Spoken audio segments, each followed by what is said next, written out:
সম্মানিত সুপ্রিয় দর্শক শ্রোতা, দেশ এবং প্রবাস থেকে আপনারা যারা সংযুক্ত আছেন, আমাদের ভিডিও দেখতেছেন এবং শুনতেছেন, সবাইকে প্রীতি ও শুভেচ্ছা জানিয়ে শুরু করছি আজকের প্রতিবেদনে অংশ নেওয়া এই অপরূপ সুন্দর আপুটির জীবনের গল্প কথাগুলো আজকে তুলে ধরবো।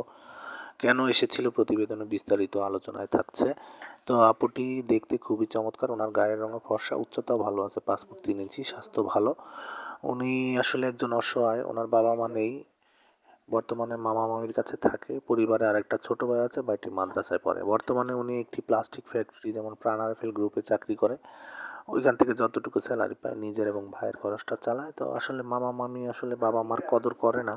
তো সেই সুবাদে উনি আসলে ওরকমভাবে বিয়ে শাদী বসতে পারেনি বা ভালো কোনো মনের মানুষও উনি পায়নি। তো এক প্রকার হতাশাগ্রস্ত অবস্থায় আমাদের চ্যানেলের সাথে যোগাযোগ করে ওনার প্রতিবেদন নিয়ে এসেছে।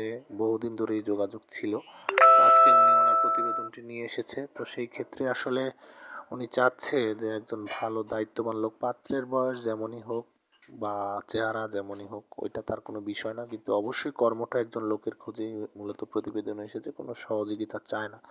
তো আপনারা যারা এই ধরনের অসহায় পাত্রীর খোঁজে বসে আছেন, আর দেরি না করে অতি দ্রুত স্ক্রিনে দেওয়ার নাম্বার ওনার সাথে কথা বলে ওনার মুখ থেকেই নাম, ঠিকানা, ডিটেলস সব কিছু জেনে নেবেন। এবং আমাদের চ্যানেলের সবগুলো ভিডিওগুলো যদি আপনাদের কন্টিনিউয়াস ভালো লেগে থাকে, অবশ্যই প্রত্যেকটি ভিডিওতে একটি করে লাইক, কমেন্ট, শেয়ার করবেন, চ্যানেলটিকে সাবস্ক্রাইব করে রাখবেন, পাশে থাকবেন সেই প্রত্যাশা আজকের মতো এখানে বিদায় নিচ্ছি। সবাই ভালো থাকুন, সুস্থ থাকুন, স্বপ্নের ছোঁয়া চ্যানেলের সাথে থাকুন। আসসালামু আলাইকুম।